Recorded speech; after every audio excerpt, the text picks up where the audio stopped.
And oh, you want to see my bruise? This is wild. Check it out. I got it from soccer.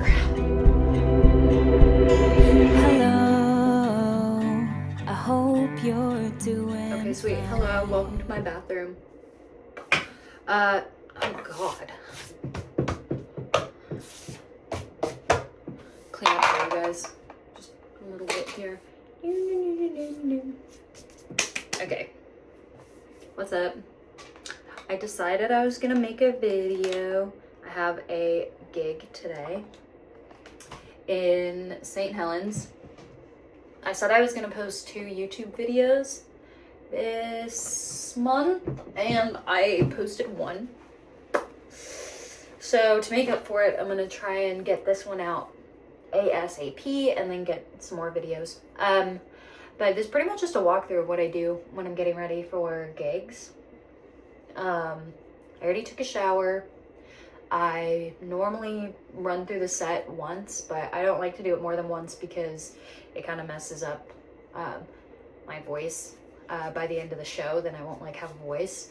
And I've actually been kind of sick the past day or 2. I had one of those 24-hour colds that came on. Sponsor me. I bought that yesterday, and I've just been doing a lot of napping, trying to eat some food, but my stomach is kind of messing me up. So I had a cocktail last night that was ginger and cinnamon. It was called Doctor's Orders. What do normal people talk about on Get Ready With Me's? My goal for this year was to try and, I think, play 30 shows. And your girl currently has 14 shows confirmed and booked. Which is cool. And not all in Portland. There's one in, I think, Georgia or North Carolina. One in Nashville, Tennessee, which will be fun because I've been chatting with all my friends from Nashville. And it'll be great to get to see them again. I have a friend who's getting married maybe around the same time. And her marriage is gonna be on the river. Where it's like a camping trip / wedding. So I definitely want to be in town for that. And I think that's right around the time I'm supposed to be playing shows in the South. So that'll be sick. I have some gigs in Sisters, Oregon, and Eugene. I just booked one in Eugene, which all my friends went to U of O. Well, all my friends as in Ren Helzer Floor. Here's the Urban Decay. This is what I use because it has it's a tinted glow hydrator. And I'm not really about the makeup lifestyle. So anything that has sunscreen built in, I love, because I like keeping my skin well taken care of. Well, my mom didn't wear a ton of makeup. She did some here and there. And when she had to go to work, because she was a lawyer, she'd always wear makeup. But my sister wore makeup too, but by the time I was old enough to be wearing makeup, she kind of aged out of it and was kind of over it. Honest to God, if I was not a performer, I do not know if I would be here. I think it's really cool to look at, to watch videos of. I, however, have had a more difficult time getting into it as a hobby. Mostly because when you're learning how to do something, you're not very good at it. So I would just end up making myself ugly. I'm like, I do not want to. I want to make myself uglier. I'm spending money on makeup to make myself look worse. I was like, this is stupid. Anywho, so I've been trying to learn off of Pinterest and off of TikTok now a little bit more.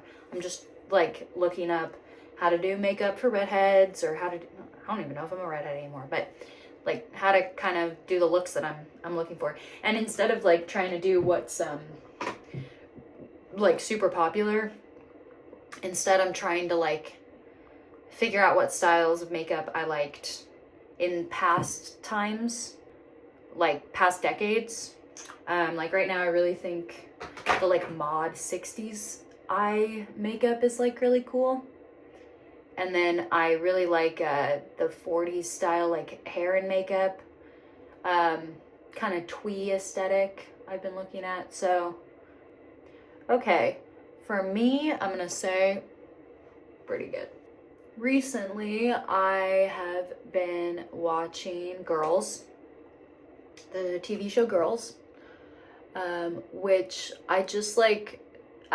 I'm talking about it to you guys because I think everybody else in my life is probably over my obsession with that TV show by now. I started Girls at the beginning of January. I've already watched it twice. And I'm gonna die on this hill, but I know that it got a lot of hate for a lot of different reasons. And I actually really would like to do a podcast like talking about Girls, or maybe talking about a few episodes of Girls. So if you're interested in that, you should leave me a comment or something.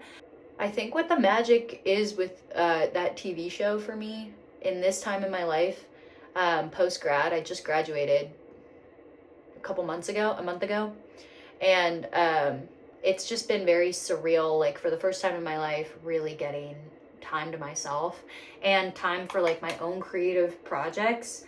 For the longest time, I've been like dying, I feel like, and kind of screaming to have time for my own creative pursuits. I've never been a person that, like, if I were out of school, I was doing nothing. I had plans. I was always kind of hustling. So in school, if I wasn't engaged in classes or I didn't find classes that I thought were interesting a particular semester, I would just like go crazy. Because I didn't have enough time to really give to my own creative pursuits, if that makes sense. Like if I was taking all science classes, I had no way of like reflecting or introspecting on my own life, and it would make me like an insane person. So I'm very happy to be out of that part of schooling in my life.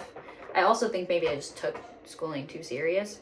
But the TV show Girls is like really for people that are just, or okay, it's a TV show for like white women right out of college. If you're like a privileged white woman right out of college. I don't feel like TV shows are for everybody. This TV show is certainly not for, like, I could see if you were not a privileged white woman and you were watching this TV show that it would drive you crazy, because you probably interact with privileged white women like that have no self-awareness on a far more regular basis than we as privileged white women are probably able to realize ourselves. And so I don't blame that you would not want to watch this TV show in your free time. However, if you do feel like maybe you're coming out of college, and especially if you have this feeling, if you feel like you're coming out of college and you felt like you deserved something coming out of college and you haven't been getting it, like you haven't been getting the opportunities you thought you were going to, you were expecting a relationship to turn into something that you wanted, like if that feels like your experience post-grad, this show will maybe give you some more insight on who you are and what you're driven by. And I remember Lena Dunham said that Hannah is age appropriately self-absorbed at the time that we meet her when she's 24. And you meet her in the first episode. She is having dinner with her parents. 2 years post-college, they've come to visit her in New York City. And they tell her that they are no longer, as Hannah's mom puts it, and I love this so much, they will no longer be bankrolling her groovy lifestyle. Which basically means Hannah had a internship she was expecting to turn into a job. Never really turned into a job. Her parents are like, we're not going to pay for you to not have a job anymore. And she has to go out and figure out what to do. Anyway, so Hannah is a complicated character because she's not quite grown up yet. She is very self-absorbed. She takes everything very personally. You meet who she's kind of hooking up with, named Adam, who is played by Adam Driver, who is so funny. I can't even... We kind of get an intro to who she's into romantically, and it all kind of clicks that she's in this part in her life where she's not a girl, but she's definitely not a woman. And that's why I think the show is called Girls, because it's following their evolution into being real adults. And throughout the show, there are pinpoint moments for each character. I'd love to talk about them, but there's pinpoint moments for each character where you really see them put aside themselves and become an adult. Maybe not for forever, but they take that first step towards doing the right thing, or being honest when it's uncomfortable, or just like these things that as an adult you kind of have to get used to. Hannah's my favorite because she's the most relatable to me. She's a writer, she's kind of a creative person, but she severely lacks like self-control and general like appropriateness sometimes. I wouldn't say I'm as extreme as her, but being like kind of a weird girl in spaces sometimes, she was definitely one of the most relatable to me. Marnie thinks being an adult is like wearing really fancy clothes, getting an official job. Marnie's boyfriend's name is Charlie. Charlie loves Marnie and will do anything for Marnie, and that makes Marnie super annoyed with him. So hard for me to watch sometimes, but she has a great storyline too.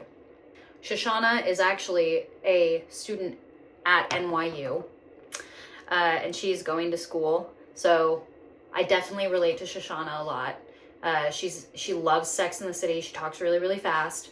She is a virgin, and she's trying to lose her virginity. And so that's part of her storyline at the very beginning of the show. And then you have Jessa, who has just gotten pregnant, and Jessa is Shoshana's cousin. So Jessa is coming back from France or Europe to stay with Shoshana, and that is Jessa's storyline. So it's made me miss New York City a lot. I have been writing a lot of essays about my time that I spent in New York.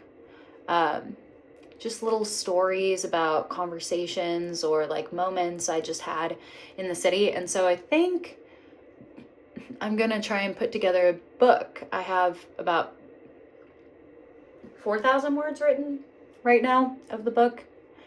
My goal is about 60 or 80,000. So, I mean, it's a long-term goal. So yeah, that's my plug for why you should be watching Girls if you're a girl. It's just so funny. It's so funny because they're not great people, but you know they're not great people, but they're not bad people. It's just like there's a huge learning curve that needs to happen.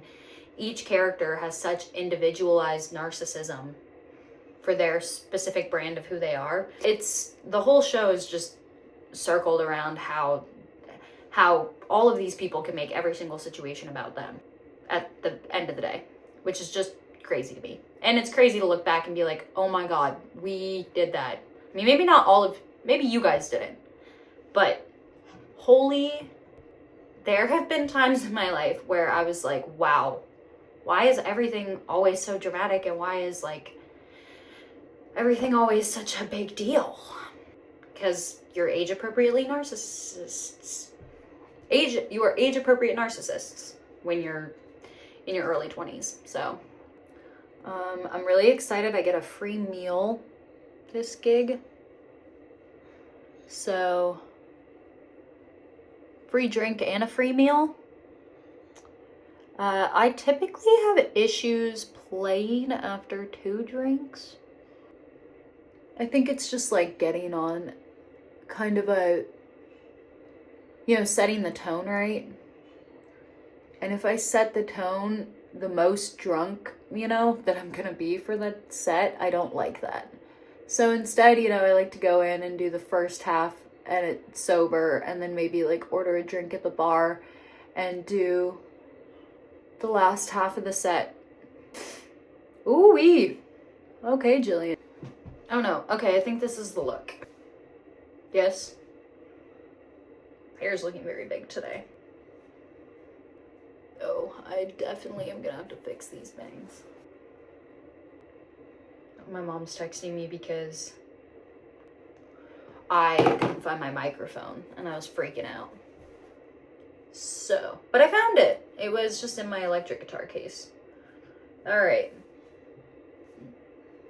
I gotta work out something because this is not quite, it's not quite giving. Okay, well, thank you for coming with me to do my makeup for my show. Hopefully I'll make more of these. I wanted to do a girls podcast, like just talking, like a rewatch podcast. If you guys are interested, I'll do it. So, anywho, that is what I'm doing today. I'll let you know how the gig goes. Oh, you can totally tell I'm sick. Oh my God, don't look. Oh my God, don't look. Okay, no one's gonna know. No one's gonna know.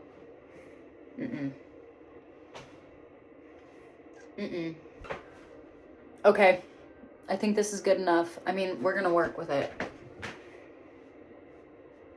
I don't love the frizzies, but we'll work with it. Anyway, thank you for hanging long form babbling. I appreciate it, and I'll see you soon.